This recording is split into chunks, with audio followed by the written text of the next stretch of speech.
What is this? What's going on? I finished my schedule and came back home as usual. The usual morning, the usual path, my usual pair of shoes. But the state of our house was not usual, and I was at a loss for words. There were fire trucks and ambulances around the house, with a crowd of people gathered. And at the center of everyone's gaze was our house, blackened by fire. It's a fire. It seems there were people inside the house. This is terrible. Oh no, it's become a serious situation, huh? I could hear such voices from the gathered neighbors. In an instant, I felt the blood drain from my body. What about my daughter, my husband, and my mother-in-law? Their faces flashed through my mind. My whole body started trembling uncontrollably. Just as I was about to try entering the sealed-off house, my phone in my pocket rang. I am Kara, a housewife. 3 years ago, my father-in-law passed away, and since last year, my husband Daniel, our 5-year-old daughter Emily, and I have been living with my mother-in-law in my husband's hometown. My mother-in-law is kind to my daughter, but our relationship is not that great. She often makes snide remarks towards me.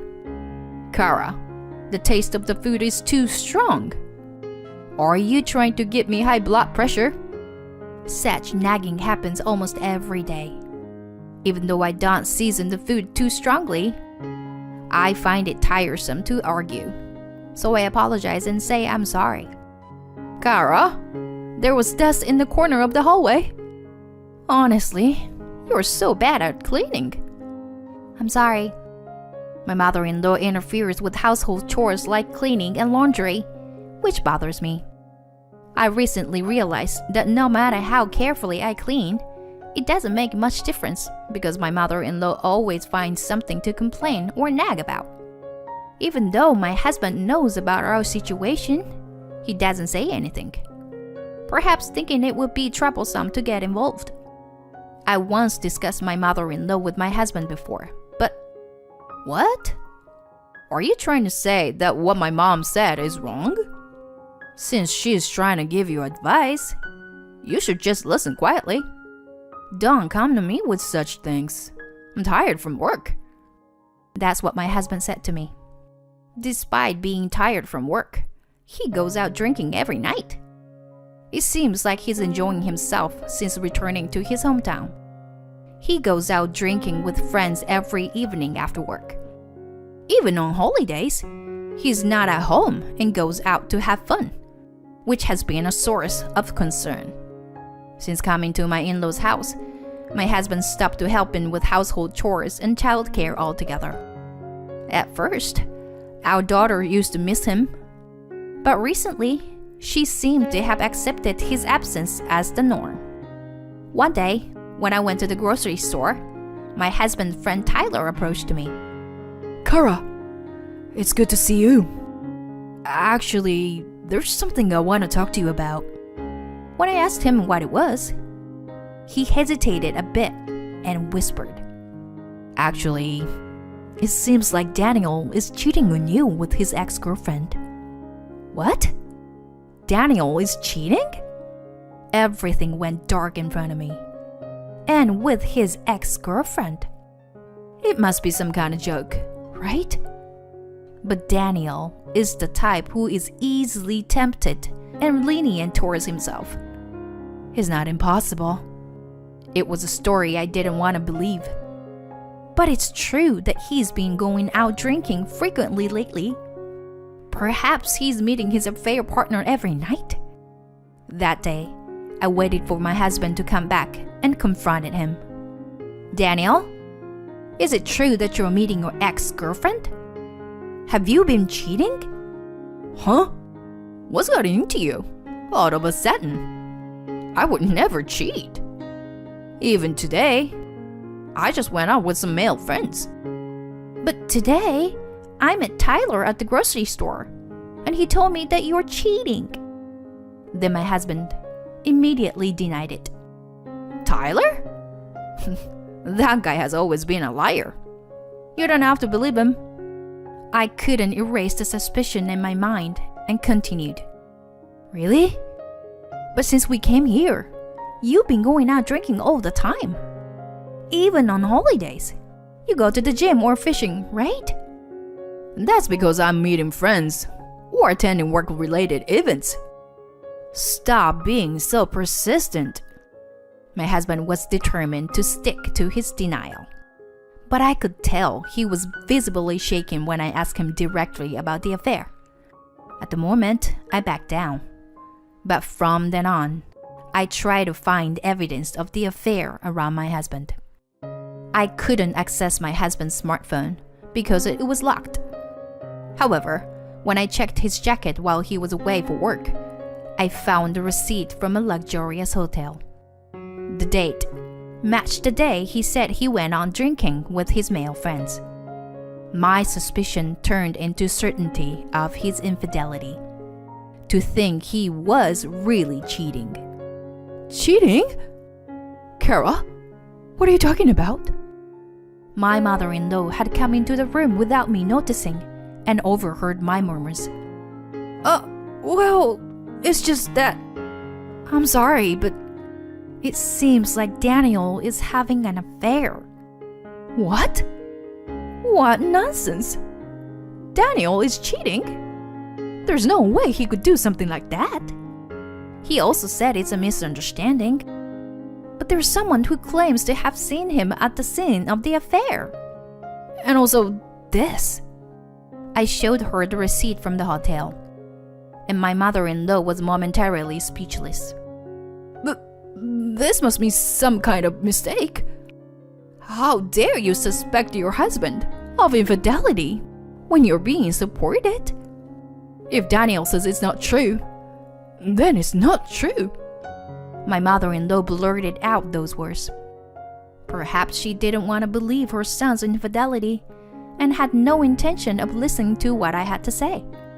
If we investigate further, I'm sure more evidence will come to light.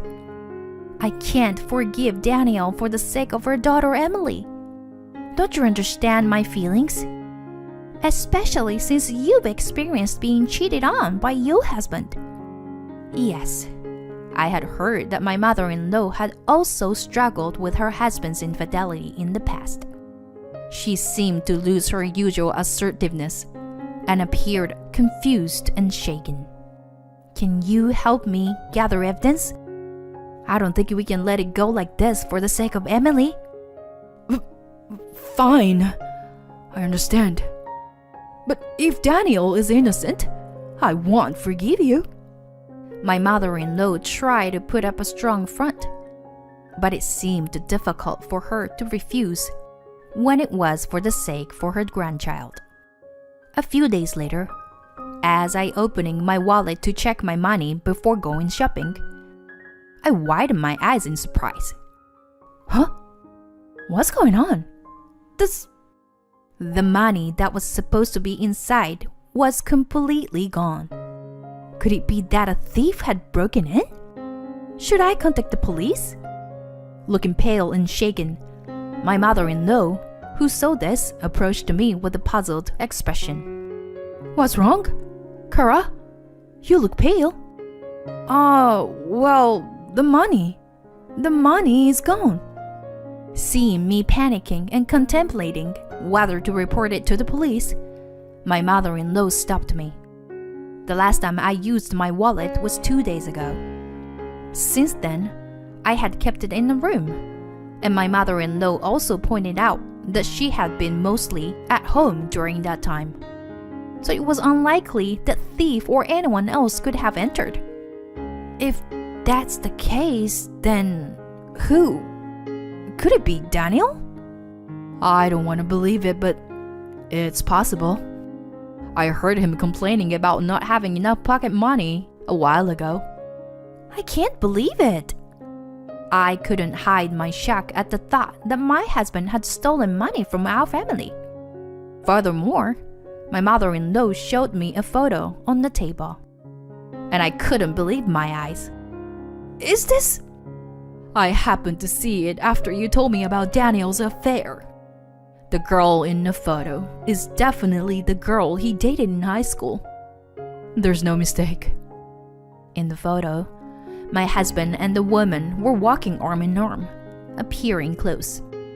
So, this was his ex-girlfriend and his affair partner.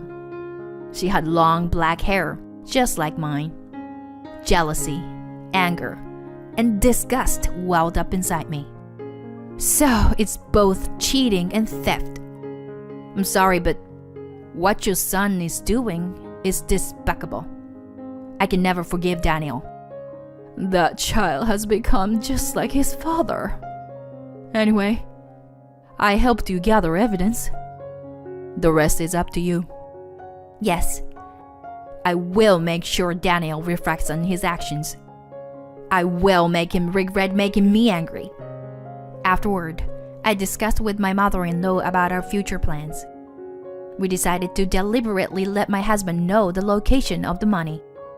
Look, Daniel, I've rearranged things a bit.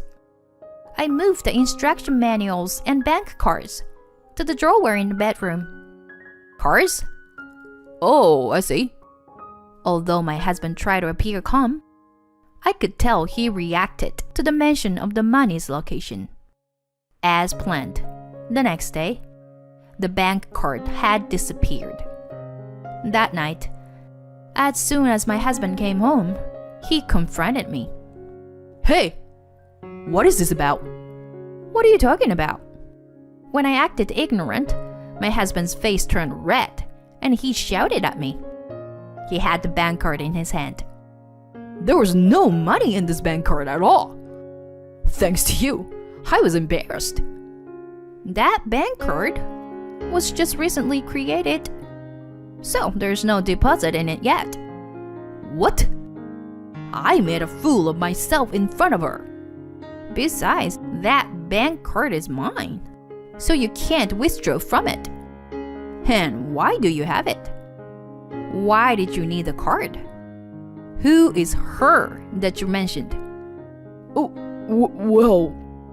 Being bombarded with questions, my husband must have realized his slip of the tongue. He looked startled, fell silent, and glared at me intensely, frustrated at having been tricked. Muttering something under his breath, he locked himself in the room.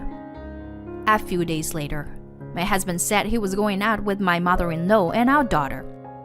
Since I had other plans, I was getting ready to go out alone without worrying about it. Then, my husband hurried me. Hurry up! It's disrespectful to be late to an appointment. What? I don't want to hear that from you, who doesn't even keep promises. I stared at my husband, who was acting strangely. He kept urging me while avoiding eye contact. In any case, he seemed eager for me to leave quickly. Aren't you leaving as well? Get ready yourself. Ready? Oh, I'm all set. I just need to leave. He seemed strangely excited. As I wondered about my husband's behavior, I left the house first. A few hours later, I would come to know the meaning behind my husband's action. As I was walking home after finishing my errands, the surroundings seemed unusually chaotic. What's going on? Is there a festival today or something?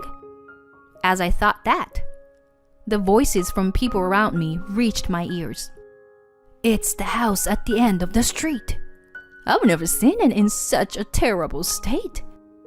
Huh? The house at the end of the street? That's our house. My heart started racing. I hurried home, and the crowd around me seemed to be growing even larger. There were people inside. They seemed to have been caught up in it. Those words from the people around me made me feel breathless. Emily, my husband, my mother-in-law, are they all safe? A smell of burnt filled the air. Please let this bad feeling be wrong. Finally, when I arrived home, the house was completely burned and charred. What is this? What's happening? I was stunned by the sight in front of me. Are they all safe? Everyone, are they safe? I tried to forcefully pass under the no-entry rope, but people around me stopped me. But I couldn't hear their attempts to calm me down at all. All that was in my mind was my family. Maybe they're already... Just as I was considering that possibility, my phone rang. It was from my mother-in-law. Is she alive? I answered the call in a hurry. Kara, are you okay? I heard you were seriously injured in a fire. Are you okay? Huh? I've been out this whole time though. Wait, are you okay? Huh? What do you mean? I heard from the neighbors that Daniel and a young woman were taken away in an ambulance, so that's why I assumed you came home early, Kara. What does that mean? Weren't Daniel and Emily with you? With a confused mind, I asked, and my mother-in-law seemed to be bewildered as well. After you left, we were about to go out when Daniel received a phone call. It was a work call, and he had to suddenly work from home, so he asked both us to go out. A sudden work call? So, Daniel stayed at home then? I understood everything. My husband must have been meeting his affair partner at home. The neighbors must have mistaken the affair partner for me. With a boiling feeling in my stomach, my mother-in-law told me which hospital they were taken to, and I headed there. When I arrived at the hospital room, my mother-in-law and daughter looked revealed to see that I was safe. Heading to my husband's hospital room, the treatment has already been done, and he was lying in bed. The burns seemed to be minor. By the way, I heard that the affair partner who was taken with him was in critical condition. When my husband saw me, he looked awkward and averted his gaze. Daniel, what happened with the fire? And you were meeting your affair partner at home, weren't you? No, it's a misunderstanding. There's a reason behind this. Stop lying already. I know everything. Seeing my demeanor, my husband seemed to resign himself. He snorted and started talking with a brazen attitude. He said that after returning to our hometown and having drinking party with friends, he ran into his ex-girlfriend and started cheating on me. He admitted that he was spending money every day, so his allowance was not enough, and he was stealing money from my wallet. And today, after fooling around with his affair partner at home, he caused a fire due to careless smoking. Moreover, he left the affair partner behind and escaped on his own. He's despicable. You are the lowest of the low. Cheating on me, stealing my money, and causing a fire. I never thought you could stoop this low. I handed him the divorce papers from my bag. I'm filing for divorce. I have evidence of your infidelity, so I'll make sure to get proper compensation and child support. Wait a minute. What the hell? Don't just suddenly talk about divorce? It was just a momentary lapse with my ex-girlfriend. I wasn't serious about it. Besides, doesn't Emily need a father? Are you planning to take her father away from her? Upon seeing the divorce papers, my husband started to panic. You haven't done anything to be a father figure to Emily either. As I murmured those words, our daughter, who was standing at the entrance of the hospital room with my mother-in-law, spoke up. I just want mommy. I'll be fine even without daddy. My husband was left speechless by our daughter's calm voice.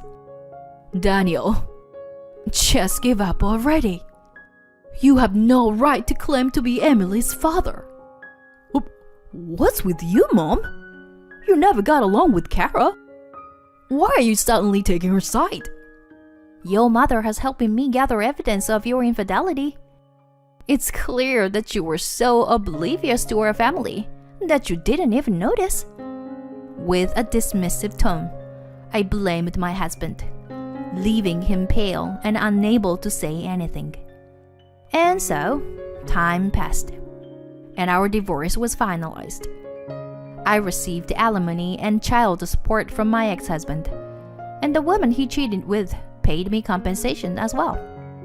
Her parents, carrying money, came to apologize on her behalf while she was hospitalized due to severe burns. As for my ex-husband, he lost everything, money and home. Once his injuries healed, he started working desperately, day and night, living as a live-in worker.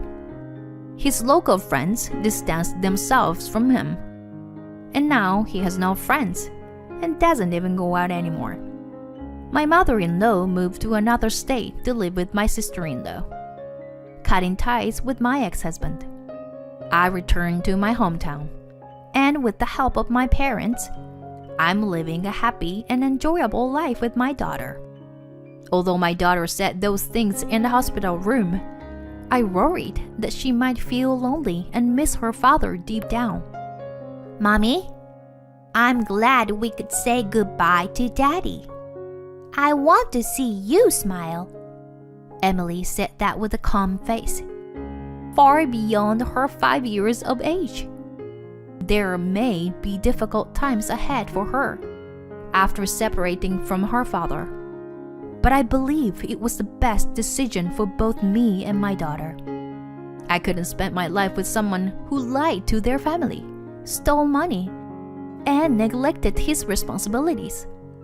2 years have passed since then, and today, I'm waking up early for work and preparing breakfast for the three of us. 3 potions. Tyler, who informed me of my ex-husband's infidelity, and is now in a serious relationship with me, is planning to get married. It turns out that Tyler has had feelings for me since before I married Daniel. Initially, I couldn't even consider getting married again so soon after my divorce, but he was being consistently sincere and kind. I can see that he genuinely loves my daughter as well. Thanks to him, I now believe that in order for my daughter to be happy, I need to be happy too. I want to protect and nurture this happiness with all my might.